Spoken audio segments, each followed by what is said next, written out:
Thanks for tuning in to this week's edition of the Wolfpack Report. I'm Joe Serralo, and joining us today, we have members of the club golf team, the men's cross country team, as well as a special interview with Aaron Phillips of the San Francisco Giants organization. Stay tuned.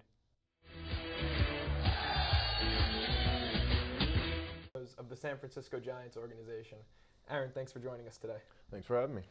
Now, unfortunately, even though you're back on campus, you're not going to be a member of the Bonnies baseball team any longer. Can you tell us your favorite memory playing for Coach Sudbrick and the Bonnies? Favorite memory?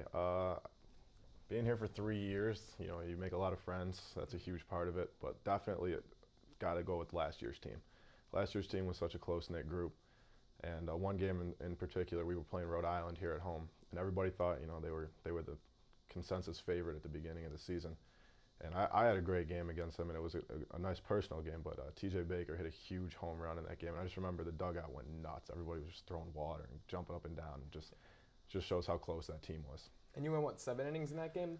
8 2/3. I hit a guy in the last inning to ruin the shutout. But, Gotcha. But yeah, it's 9 innings and 4 for 4. Yeah, great game. Right. Now, all of us as children dream, or most of us at least, dream of being professional athletes. Where was the turning point for you, where that dream turned into something that you said, hey, this could become a reality really soon?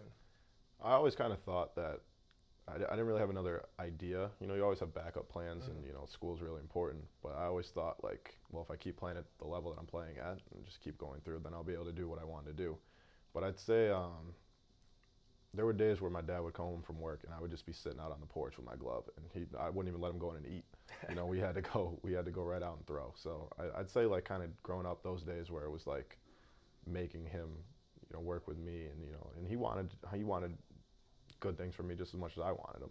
But having that person, your family there for you, kind of helps with that idea that you can kind of achieve anything. Mm-hmm. And you mentioned the importance of education.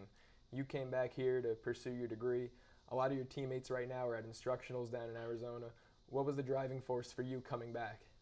Just to get done with school as quickly as possible, because I've always, kind of the backup plan for me was I want to go to law school.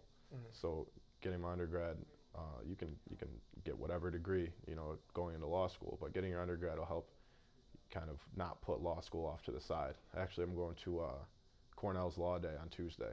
Oh, wow. Going up to Cornell. There's supposed to be a bunch of schools there, kind of like an open house, and then sit in on a first-year law class, so that'll be exciting. Yeah, that'll be fun. Now, Aaron, walk us through draft night. Your phone rings, you get the call from the San Francisco Giants organization. What are the emotions running through you, your family, your household that night? Well, the draft works on 3 days, and I didn't expect to go day 1 because day 1's just the first 2 rounds, and it's a 40-round draft. So I was hoping to go day 2, and day 2's 2 through 10. So the 9th round comes, and actually in the 8th round I started to get a little bit of okay, it could be happening soon. And my parents had to leave because they were going to my brother's game. So I'm just kind of sitting in the house waiting, and just looking at my phone. And my agent calls and says, okay, well, San Francisco's it's 3 picks away. And I was like, okay, so. What are you getting at here? Yeah. Exactly. And he was like, well, I'm starting to make a deal with the GM. Is this something you would like, is this a good fit, do you think? And I said, absolutely, whatever, it doesn't matter, I just want to go.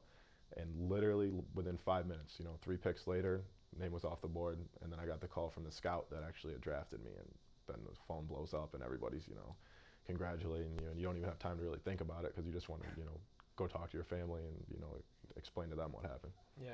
I mean, it's a great story. I remember where I was when I sent that congratulations text over at Citi Field, and I was watching my phone hoping that the Mets would take it that night.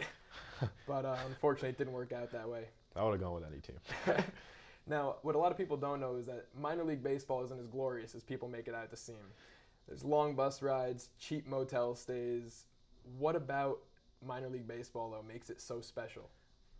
The fact that you're not going through it by yourself. It's the guys that can kind of embrace that grind and just realize, okay, well, what you see on TV might not be where we are now, but it's where we aspire to be. So if you kind of push through this and work hard and, keep your body healthy, that's always a big thing, then you can get to where you want to be. But if you don't embrace that grind and you kind of just let everything get to you about where you are now and you didn't think it was, you thought it would be more glamorous, those are the guys that get eaten up because it is a tough business. Yeah. Well, Aaron, everyone at St. Bonaventure certainly wishes you the best of luck. Thanks for taking your time out and joining us today. Thanks for having me. We appreciate it. Stay tuned for Ethan Kibbe as he interviews the assistant captain of the men's cross country team.